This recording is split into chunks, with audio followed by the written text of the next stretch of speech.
तो ये क्वेश्चन करते हैं, एक डिटर्मिनेंट दे रखा है अपने को, और ये जो वेरिएबल ए है ना, इसकी वैल्यूज जो है चेंज हो रही।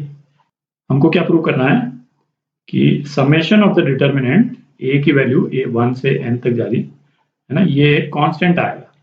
ठीक है, तो ये जो एक्सप्रेशन जो अपने को दे रखा है, इसको यदि हम ऐड अप करें तो देखने में कैसा लगेगा वो एक बार देख लेते हैं अपन, है ना। ए की वैल्यू यदि 1 होती है तो ए की वैल्यू 1 होगी तो ये डिटरमिनेंट क्या हो जाएगा, 0 0 0। और ये वाले टर्म्स को अपन दोबारा नहीं लिखेंगे बार बार, तो मैं इस तरह से डिनोट कर दूंगा, है ना, दो वर्टिकल, है ना, पिलर्स टाइप के। तो ये दोनों तो सेम ही रहेंगे। ठीक है, ये पहला हो गया। जब ए की वैल्यू 1, ए की वैल्यू जब 2 हो जाएगी तो फर्स्ट कॉलम क्या हो जाएगा, 1 1 1। ठीक है, और ये दो पिलर्स ये तो सेम ही रहेंगे। ठीक है, और ये इस तरह से चलता जाएगा। कब तक चलता जाएगा, जब तक ए की वैल्यू n नहीं हो जाए। तो जब ए की वैल्यू n हो जाएगी तो जो लास्ट डिटर्मिनेंट है वो क्या हो जाएगा, n minus 1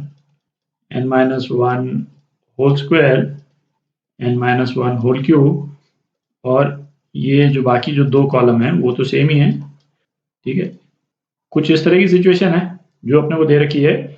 अपने को ये जितने डिटर्मिनेंट्स हैं इनका सम टोटल कांस्टेंट आएगा, ये शो करना है।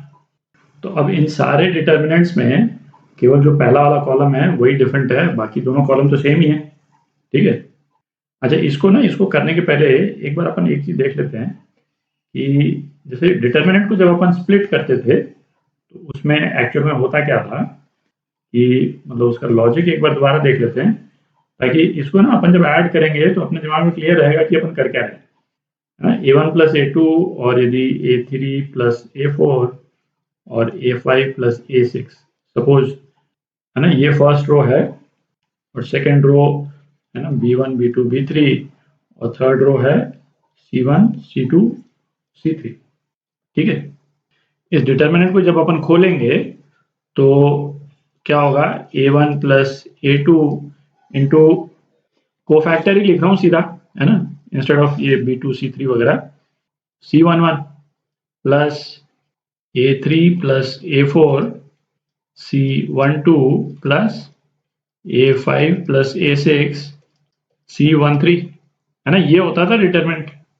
और इसको यदि हम रीअरेंज कर दें तो क्या आ जाएगा, A1 C11 plus A3 C12 plus A5 C13, ये एक हो गया, plus A2 C11 plus A4 C12 plus A6 C13। आप देख रहे हैं, तो ये जो दो एक्सप्रेशंस हैं, ये जो दो एक्सप्रेशन, ये क्या दो डिटर्मिनेंट हो गए, है ना, दो डिटर्मिनेंट हो गए, जिसमें पहले में जो रो है वो क्या है, A1 A3 A5, और इसमें क्या है A2 A4 A6। ठीक है, और ये तो क्या इस वाले केस में अपन ने रो को लेकर के खोला। अपन चाहते तो कॉलम को यूज करके भी खोल सकते थे, बट कॉलम में चूंकि वो इस तरह से, है ना, दो टर्म्स वाले टर्म्स नहीं थे, दो टर्म्स वाले एलिमेंट्स नहीं थे, इसलिए अपन ने नहीं खोला। ठीक है, अच्छा, अब यहाँ पे यदि A1 plus A2 plus suppose एक और एलिमेंट भी यदि होता, ठीक है, तो इसी तरह से हम यहाँ पे भी ब्रैकेट में 3 एलिमेंट आ जाते और यहाँ पे 3 डिटर्मिनेंट आ जाते। ठीक है, तो ये जो ऊपर जो सिचुएशन है वो एग्जैक्टली सेम ही है। तो नेट रिजल्ट बेसिकली क्या हो गया इस डिस्कशन का कि ये वाला जो टर्म है यहाँ पे हम सिग्मा लगा सकते हैं। सिग्मा की टर्म यूज करके, है ना, यहाँ पे हम सिग्मा लगा के डिटर्मिनेंट के अंदर और फिर एक सिंगल डिटर्मिनेंट के रूप में इसको सॉल्व कर सकते हैं। ठीक है, तो अब करते हैं उसको। तो अब अपन जो ये एक्सप्रेशन जो लिख रहे हैं वो क्या एक्सप्रेशन लिख रहे हैं, ये वाला एक्सप्रेशन लिख रहे हैं, a is equal to 1 से n और डेल्टा a। ठीक है, ये किसके बराबर होगा वो लिख रहे हैं। तो ये अब क्या हो जाएगा, वो जो अपन ने ढेर सारे डिटरमिनेंट लिखे थे अब उसका नेट रिजल्ट लिख रहे हैं, तो सिग्मा, है ना। अच्छा, पहला डिटरमिनेंट में सारे कॉलम 0 थे, तो a इज इक्वल टू 1 के लिए तो अपन ने देख लिया ये डिटरमिनेंट 0 हो जाता है, तो उसको लिखने की तो जरूरत ही नहीं। a इज इक्वल टू जब हम 2 करते हैं तो ये टर्म जो है वो क्या आ जाता है, 1 आ जाता है। ठीक है। तो यहाँ पे मैं यदि -1 लिखने की जगह मैं यहाँ पे इसको अल्फा वेरिएबल कर देता हूँ। अल्फा को अपन क्या ले रहे हैं, a-1 ले रहे हैं, ठीक है।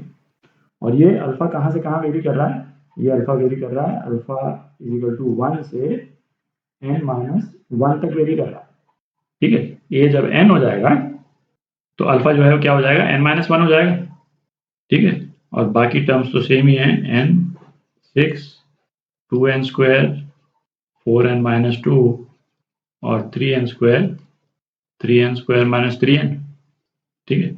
और दूसरा क्या हो गया, सिग्मा अल्फा स्क्वायर, है ना, सेम यहाँ से यहाँ तक। और तीसरा क्या हो गया, सिग्मा अल्फा क्यूब। अच्छा, sigma alpha square, sigma alpha cube, है ना, ये इनके वैल्यूज तो अपने को मालूम है, तो सीधा ही यूज कर लेते हैं। सिग्मा अल्फा ये क्या होता है, यहाँ मैं लिख रहा हूँ n इंटू एन प्लस 1/2 होता है। ये कब होता है, 1 से लेकर n तक, और हम कहाँ तक कर रहे हैं, 1 से लेकर n-1 तक। तो ये क्या हो जाएगा, n-1 इंटू n/2, ठीक है। जहाँ जहाँ n था यहाँ पे n-1 लिख दिया अपन। अच्छा, सिग्मा अल्फा स्क्वायर ये क्या होता है, n+1 2n+1/6 होता है ना। यहाँ पे भी जहाँ जहाँ n है n-1 रख देते हैं, तो क्या हो जाएगा, n-1 n इंटू 2n-1/6, ठीक है। और sigma alpha cube same logic, n-1 into n/2 का होल स्क्वायर, ठीक है। ये आ गए n 2n square 3n square 6 4n-2 3n square -3n, ये हो गया, ठीक है। अब थोड़ी जगह कर लेते हैं, तो अब इसको सिंप्लीफाई करते हैं। तो ऐसा करते हैं, कुछ सिंप्लीफिकेशन तो यहीं पे कर लेते हैं अपन, है ना। तो आप देखें n-1/2, तो इस फर्स्ट वाले कॉलम से अपन कॉमन ले ही सकते हैं। तो n-1/2 को कॉमन ले लिया, तो ये कट गया, यहाँ पे 1 आ गया, यहाँ से ये कट गया, और यहाँ पे 3 आ गया, और ये स्क्वायर कट गया, ठीक है। अच्छा, अब नया डिटरमिनेंट लिखने के पहले एक कॉमन और ले लें, है ना। आप ये थर्ड वाला रो को देखें, थर्ड वाली रो में n जो है उसको भी हम कॉमन ले सकते हैं, ठीक है। तो n को भी कॉमन ले लेते हैं, तो यहाँ पे क्या आ जाएगा, n स्क्वायर आ जाएगा, और ये वाला n है ये भी कट जाएगा, ये स्क्वायर कट जाएगा, ये स्क्वायर कट गया, और ये n कट गया, दिख रहा है। तो अब जो हमारे पास में डिटरमिनेंट बच गया उसको लिख लेते हैं। कॉमन क्या ले लिया अपन ने, n स्क्वायर n-1/2, और डिटरमिनेंट हो गया हमारा 1n6, यहाँ पे है 2n-1/3 2n स्क्वायर 4n-2, और यहाँ पे है n-1/2 3n और 3n-3, ये हो गया डिटरमिनेंट। अब थोड़ी जगह कर लेते हैं।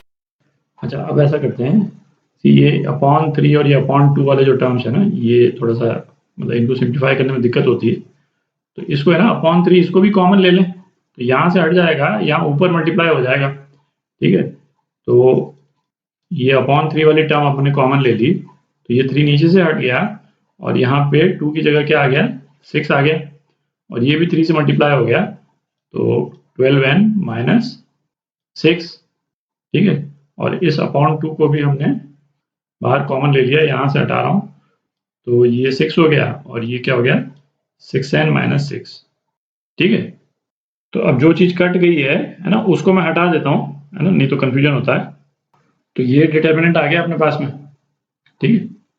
अच्छा, अब इसमें आप देखें कॉलम 3 जो है वो कॉलम 1 का 6 टाइम्स है, ठीक है।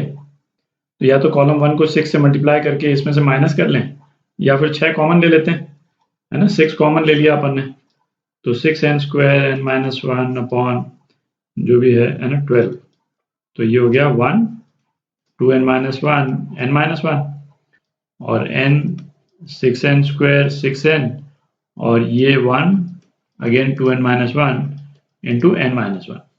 आप देख, तो ये जो दो कॉलम है, दोनों कॉलम आइडेंटिकल हो गए, तो डिटरमिनेंट की वैल्यू क्या हो जाएगी, 0 हो जाएगी, ठीक है। तो पूरे एक्सप्रेशन की वैल्यू जो है वो 0 हो गई, और 0 जो है कांस्टेंट है।